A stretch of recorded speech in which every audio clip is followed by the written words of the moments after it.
August 30th has been the date that everybody's talked about, but because he's a vet, his salary isn't guaranteed on the 30th. His salary is guaranteed one day before the 49ers' first game if he's on that roster at 4 p.m. Eastern, 1 p.m. Pacific, which is September 10th, the day before the Chicago Bears game. So now the question becomes, do the 49ers keep Jimmy Garoppolo on their 53-man roster, which loses a spot, but opens up, if you're going to maintain, like, oh, we're going to wait, or do you just cut bait at August 30th, move on?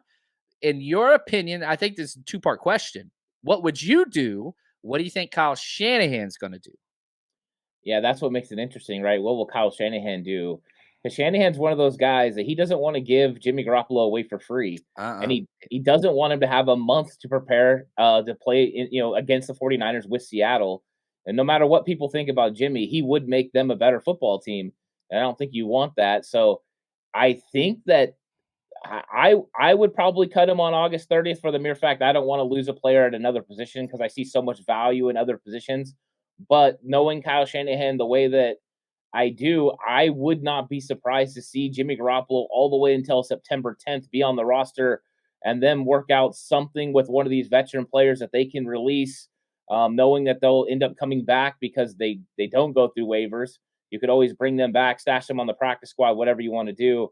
So I just don't know. I think they'll try to figure something out because I don't think they really want to give Jimmy away for free. Yeah. Yeah, it's rough. Okay, so now, all right. And here's man, Josh, this dude, he knows me too well. This is where I was going with it, right? Josh says comes down to Mason or a Jimmy type situation, but with any player on the bubble, right? So let's look at Jordan Mason. I love. I'm going to get a tattoo made this week of Jordan Mason on my forehead. But here's the question. I'm going to pose this. We're going to circumvent this question. I want you to decide who is your favorite undrafted free agent on this on this roster, okay? Because I think it comes down, at least for me, I think there's five studs. Jason Poe, obviously, Quantrez Knight, I could not be more happy with. Taylor Hawkins, the safety, Marcelino McCrary Ball, and Jordan Mason.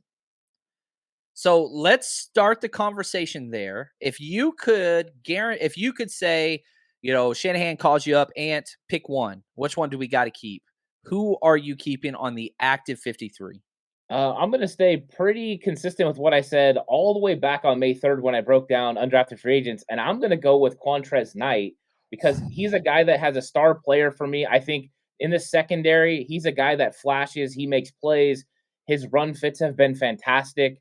I think he's just a guy that could be a big time player. And if you needed to throw Sam Womack out at the outside corner spot, you could, and you could put Quantrez Knight in there. Plus, I think Knight has the ability to play a little bit of free safety as well, which could give the Niners some versatility. So I would go there, even though everyone loves Mason, everyone loves Poe. I just see so much value in Quantrez Knight. I can't believe we agreed because I thought I was setting you up. I was setting that trap, man. I thought Yeah, you were going Jason Poe, and I love Jason Poe. I love yeah. all of these guys. I mean, it's an incredible undrafted free agent class. But I would go Knight, then I'd go Mason, then I'd go Poe, then Hawkins, then Ball. And that's not a. I'm not saying I don't like Marcelino McCrary Ball. I love him, but they're just so stacked at that position.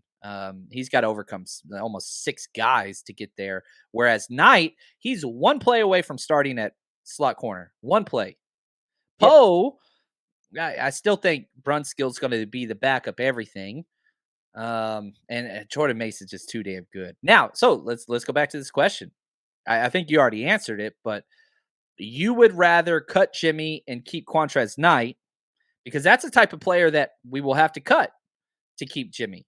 That's the opportunity cost, right? It's so easy Yeah. to say like keep him or cut him, but whenever you put a name, somebody like Quantrez Knight, who I'm in love with this kid. He's so damn good. He's so good. I almost put out there on Twitter. I didn't. I stopped myself, which is rare. If Samuel Womack wasn't on this team, everybody would feel the same way about Quantrez Knight.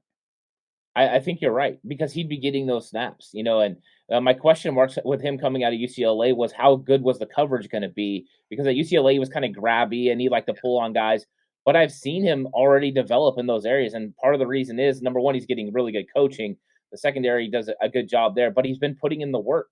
And he's one of those guys that wants it. So I think you're right. I think if Womack wasn't there, everyone would be talking about Q Knight, and people will be wanting to get 43 jerseys, even though he's probably not going to be 43. At least I hope he doesn't end up being 43. I don't think he is either. I don't think he is either. Yeah. Because I was talking about it on my defensive breakdown. Like, I'm buying a jersey of this kid once he makes the roster because he's going to be around for a minute. His special teams film is freaking incredible. I would say Quantrez Knight, Samuel Womack, of course, and Jermichael Hasty. Good gosh, he had a special teams freaking all-star game. I wish more people would talk about that.